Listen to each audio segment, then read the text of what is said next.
Hi guys, it's your girl Crystal. Welcome back to my channel, guys. If you guys are brand new and you guys don't know who I am, my name is Crystal. Welcome to my channel and join the fam if you guys have not already. Subscribe to the channel, turn your post notifications on so you guys are never missing a video.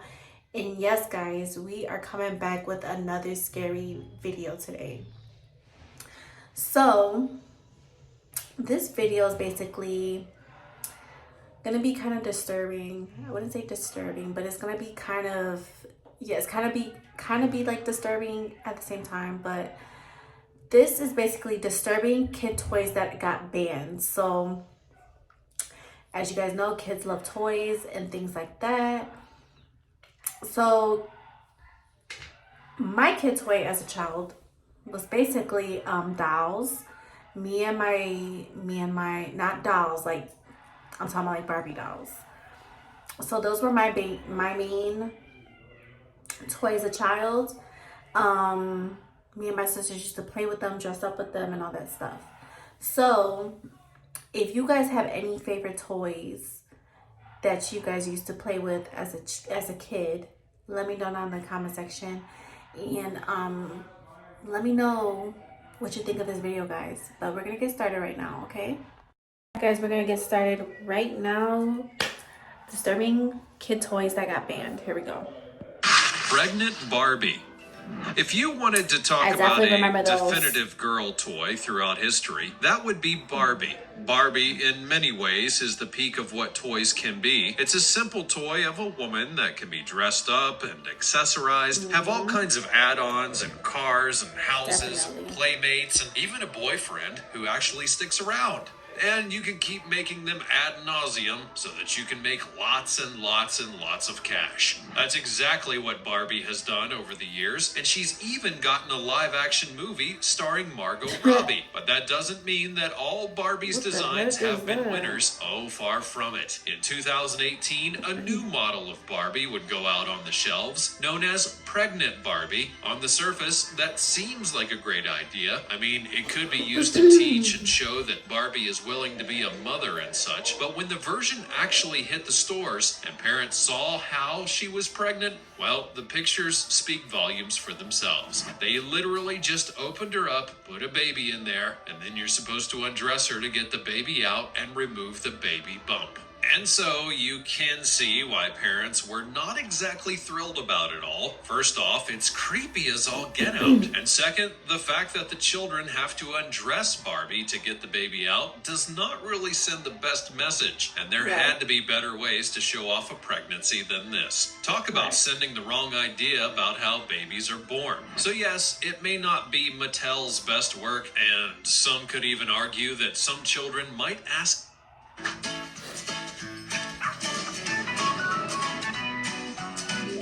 about where babies come from a little bit too soon thanks to the doll, and who really wants to have that awkward conversation with a young child?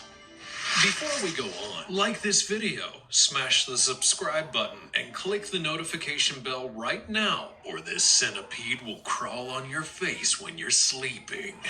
What? That's not cool at all. Number 19. The Creeping Baby Doll. Now we're going to a toy. Okay, I have a quick analogy.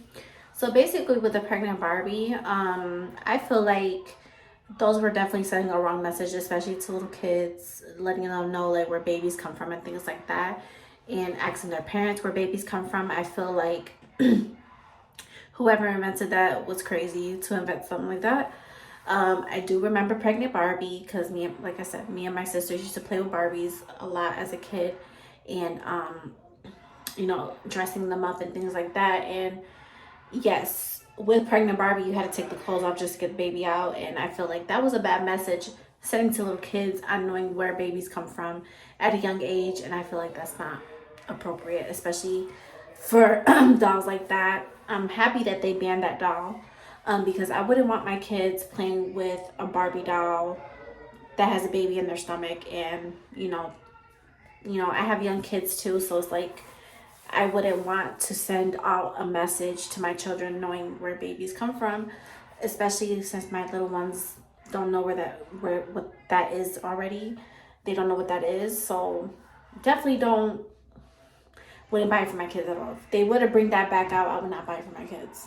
That was made long before Barbie, and yet somehow shows that people did not learn certain lessons back then. In the 19th century, there were many beliefs about the world and the people that were both weird, offensive, and not so intelligent. Case in point, many people believed that crawling was actually an unnatural thing. No, really. Crawling was considered to be unnatural and unfit for a sane human being and was thought to be a morally suspicious act attributed to insanity and animal life. It would later be in the mid-19th century that crawling became accepted and normalized as a natural stage of development. I'm glad that it worked out, that eventually, even if it did lead to the invention of this thing. The doll that you're looking at was made in the year 1871 and was meant to help children to learn how to crawl to help along with their development. A positive thing? Well, absolutely, but does the doll look creepy as heck? You better believe it. The head, legs, and hands were all made out of plaster, but the rest of the body was mechanical, and that helped to ensure that the movement of the crawl was accurate to what a baby might do. While that's rather forward thinking,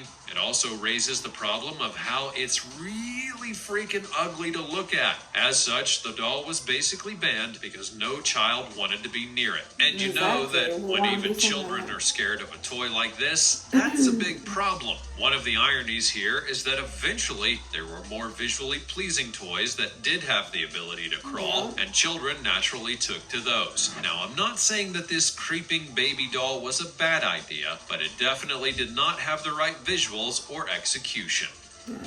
Number 18, Boobas.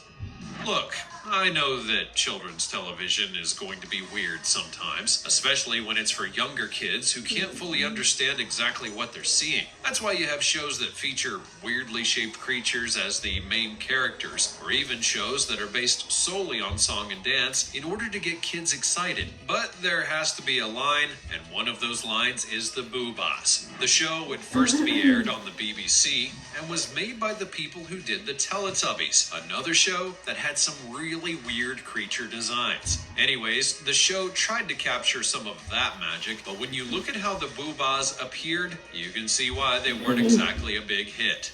It's hard to describe what they look like for starters, and then when you see their toys, you just wonder why anyone would give them to a child. Now, some may say that this is the point because it's so different, that it's unique, or that because it got a really furry body that young kids would like it, despite the fact that they have no idea what it was. While that may be true, let's have a heart for the children. They should be able to love and cherish all of their toys, no matter what, and not look at them and wonder why the heck that they have it in the first place. When you look at the Boobas, you're going to eventually think, why do I have this in my possession? Also, how many of you have actually heard of the Boobas before coming to this video? I definitely remember that. I never used to watch it, but I remember. Neither were the toys. And it just makes you wonder how much farther the children's show world will fall if someone thought that this was a good idea in the first place.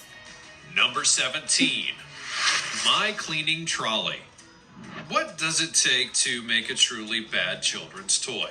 Is it simply that it looks ugly and no one wants to buy it as a result? Is it that the function doesn't really feel fulfilling, which is what toys are supposed to be about? Or is it that someone had a great idea, it got approved somehow, and the toy was what was released, and it was so offensive that heads should have rolled? For that last one, allow me to introduce you to the My Cleaning Trolley. It's a pink trolley that is only for girls, that is meant to make them cleaning ladies. You know, the women who come to your home and other areas and clean everything up after the owners? Well, yeah, it's that kind of role. This toy was meant to get girls ready for such a job. Oh, I wonder what could be so offensive about that. Well, first off, there are plenty of men who do have similar roles in the world, and so labeling this as being just for girls is offensive because that states that only women and girls are good at cleaning, or that it's Making a text-only design used to take hours of why hard they work banned trying that, to figure but out how to get the right today in stores adjustment. nowadays they Their still role have in life that. to be the cleaners of a household.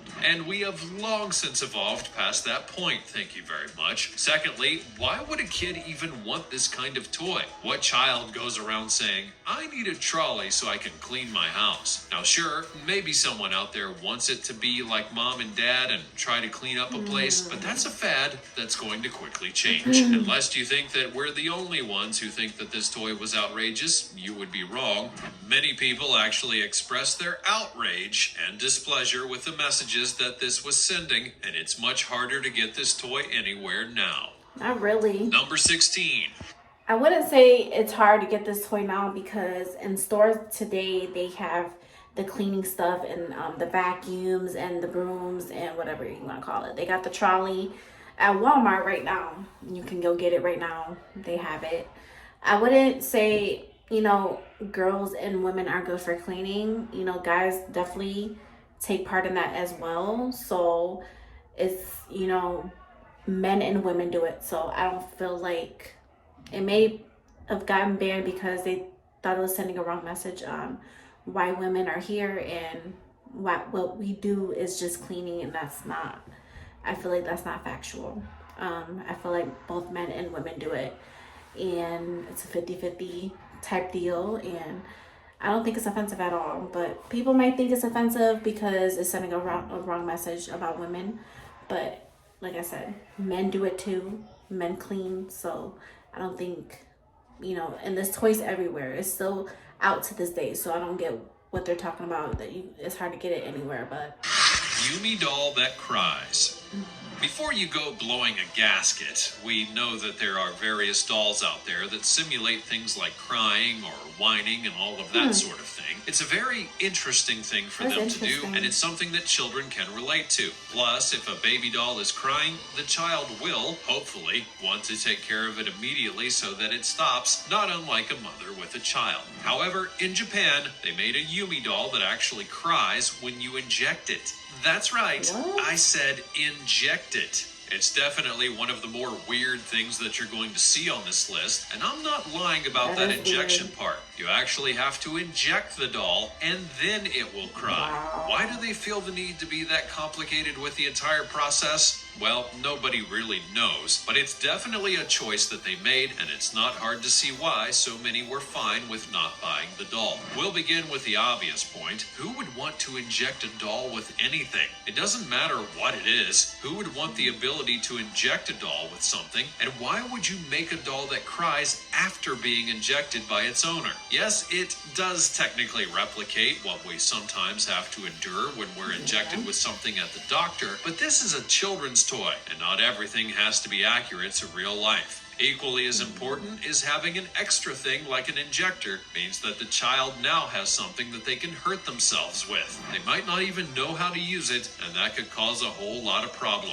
While realism and replicating things they'll see can be a worthy reasoning to make a toy, that doesn't mean that you should always do it, especially if this is the result. alright guys, we're gonna stop right there. We're gonna do a part 2 of this video tomorrow. But yeah guys, I hope you guys enjoyed the few clips that we've seen of this video. I hope you guys enjoyed it. Let me know what your guys' opinions on it, but we're definitely going to be coming out with part 2 tomorrow, and let me know what you guys think. And I'm tired, and I'm getting tired, and it's your girl Crystal, and I'm signing out. Love you guys. Subscribe to the channel, like, comment, and subscribe. Bye guys.